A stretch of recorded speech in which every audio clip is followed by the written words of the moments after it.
Hey everyone, happy Saturday, Sunday, Monday, Tuesday, whatever day it is you're watching. It's Saturday right now, but who knows when you're watching. So I got the tire machine mounted. I tried to use, as some of you may have known, you watched the previous video.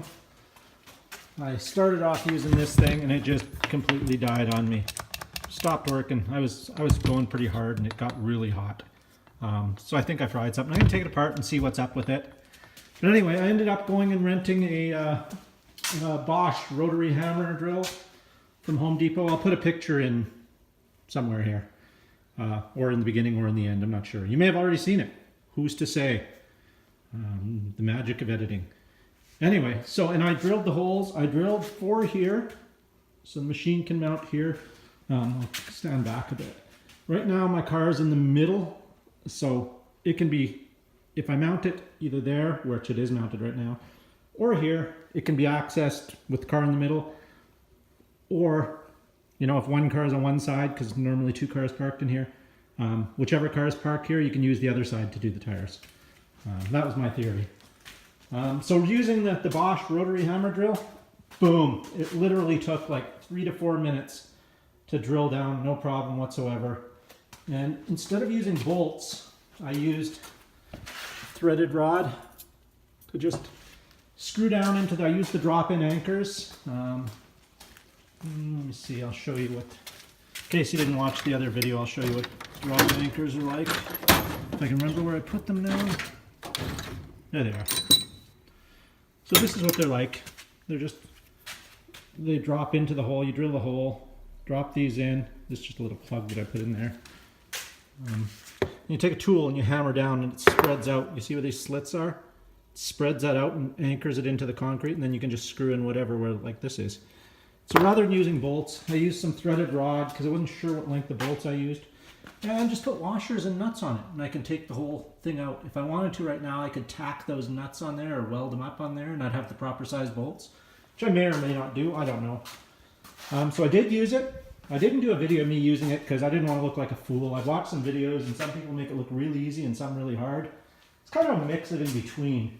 The bead breaker works fabulous. I think the stiffening, the welding into these plates really made a difference. Some of the videos I watched that had troubles, this was no problem. Just smoked it down easy. Again, I put the rubber on the bottom and this little rubber piece just goes on top of the rim for scratching it.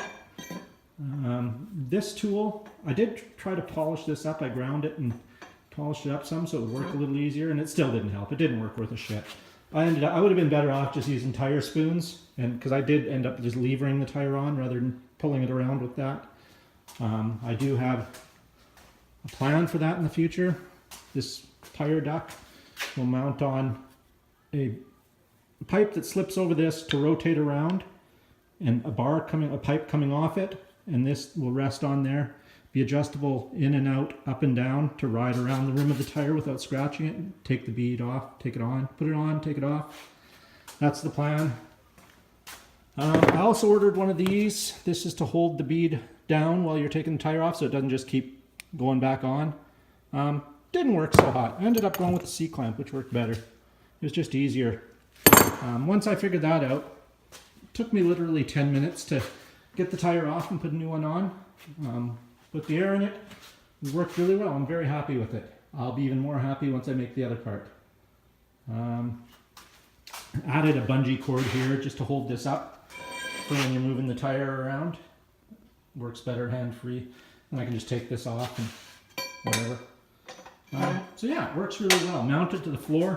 It's uber sturdy. It's not going anywhere. Probably could have got away with just 2 of those bolts, but 2 is good, 4 is better. All I used for lubricant was a little bit of water and some dish soap. The dish soap I happen to use is just some old stuff. This stuff's got to be 20 years from my camper. It's bio whatever, all natural dishwashing liquid, meaning it can be dumped down the drain and go in the river and not kill the fish and such. So yeah, that worked really well.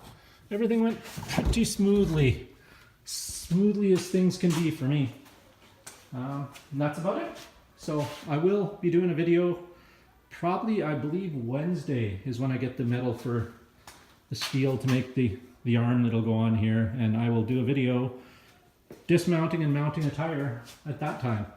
Right now there's a million videos of people using this thing, and mine wouldn't be any different. But I just thought I'd show you the anchoring and how it works. I can just unscrew those. On this side over here I've got the anchors in, and I just made little grub screw plugs. They're just pieces of threaded rod cut to fit in and notched out with like this. And I ground the heads flat, and then I cut a slit in them for a flat screwdriver to turn them in. And it just stops debris and stuff from getting in the hole when I'm not using it.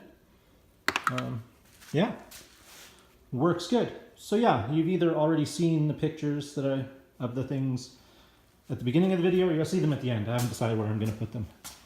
There's the old tires. There's some sheet metal I have for a project I'll be doing coming up soon. But yeah, there's the tires, and you can see why I needed to change them out. Really bad. So that's about it. Yeah, nothing terribly exciting. For those of you who watched the other video, my question asking about it, I did make the extension adapter dealie for the welder. Works fine. Thanks for the help on that one. Everybody who answered told me which wires went where, which wires I didn't need. Appreciate it. Everything works good. The car, I'm still just waiting for my I got the control arms mounted down there. Just waiting for the struts. Swapped out the control arms. So yeah, my garage is really a mess right now. I've got struts over here, old control arms with nasty ass ball joints. Yeah, there's the ball joint. And that's it. Boxes and stuff. A big mess. I hate having the mess here. Guitar amplifier. Yeah, that's it. So anyway, I hope you're having a good weekend. Thanks for watching, and take care.